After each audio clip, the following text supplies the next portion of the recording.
Olá, meus amigos, vamos para mais uma aula de cálculo 1. Agora saindo um pouco dos limites e entrando em um novo ambiente, em um novo mundo, que é o mundo das funções contínuas.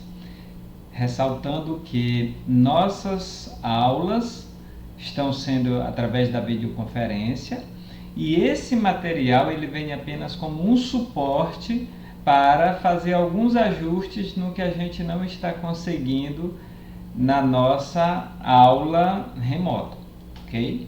Então é importante que deixe isso claro, inclusive para as pessoas que não são meus alunos, que talvez estejam assistindo essas aulas, eu quero deixar claro para você que essa aula ela não funciona como o suficiente para vocês compreenderem bem essa teoria.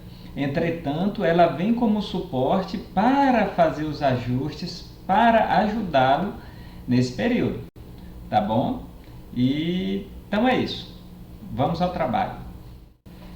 Antes de vermos a definição, eu quero que vocês entendam essa situação. Eu tenho aqui uma função f de r menos 1 em r, que é uma função definida por f de x igual a 4x menos 1, se x for maior que 1, e x mais 2 se x for menor que 1. Observem que o limite dessa função, quando x tende a 1, é 3. Se x for maior que 1, então eu tenho aqui 4 vezes 1 é 4, 4 menos 1, 3. E se x for menor que 1, eu tenho 1 mais 2, que é 3. Ou seja, os limites laterais, eles existem e são iguais. Entretanto, não podemos falar em f de 1. Não podemos falar em f de 1 porque o domínio da função f não tem esse elemento. Então, se não tem, não faz sentido eu falar em f de 1. Mesmo assim, eu consigo calcular o limite da f de x em 1. Então, agora, com as funções contínuas, a gente vai ver que se eu excluir o ponto do domínio da função, onde eu quero verificar se ela é contínua, ou seja, isso não vai fazer mais sentido, tá bom? Então, vamos lá. Primeiro, seja f uma função e a um número real. Observem que eu coloquei aqui o parêntese para evidenciar que o a está no domínio da função. Na teoria do limite, isso pouco importa. Ok? Bem, então a gente vai dizer que f é contínua em a se as seguintes condições são satisfeitas. Primeiro, f de a existe. Ou seja, f de a é um número real. Então, a função precisa estar definida no a. É isso que esse item 1 está dizendo, ok?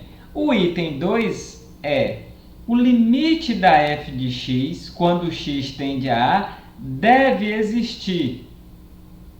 Ou seja, esse limite existe quando ele for igual a um número real. Tá bom? E a terceira condição é que o limite exista e seja igual a f de a. As três condições sendo verdadeiras, a gente pode afirmar que a f é contínua no ponto A. Ok? Então, vamos aqui para um exemplo.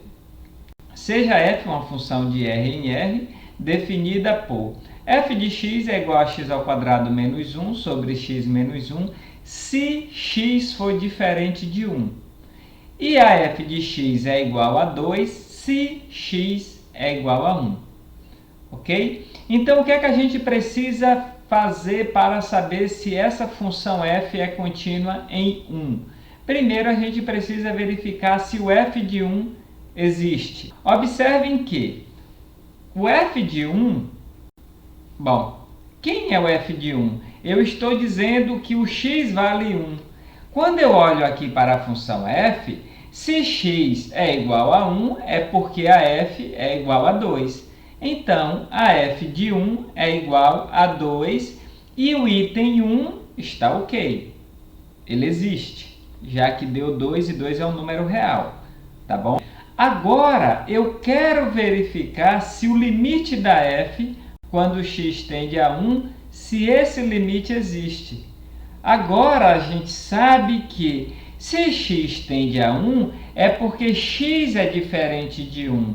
Sendo x diferente de 1, a nossa função f é igual a x² menos 1 sobre x menos 2. Então, quando eu vou verificar se o limite da função existe, a parte da função que me interessa é essa aqui, tá bom? E a gente já viu, no exemplo anterior,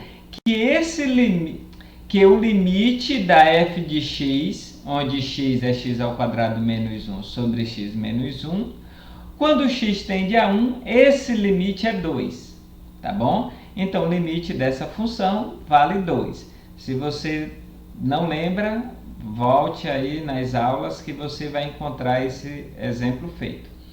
Logo, eu tenho que o limite da função quando x tende a 1 também existe e a condição 2 está verificada. Agora, se o limite da f de x quando x tende a 1 é 2 e a f de 1 é 2, é claro que essas duas coisas são iguais. E temos a terceira condição também verificada, tá bom? Então, bons estudos e até a próxima aula.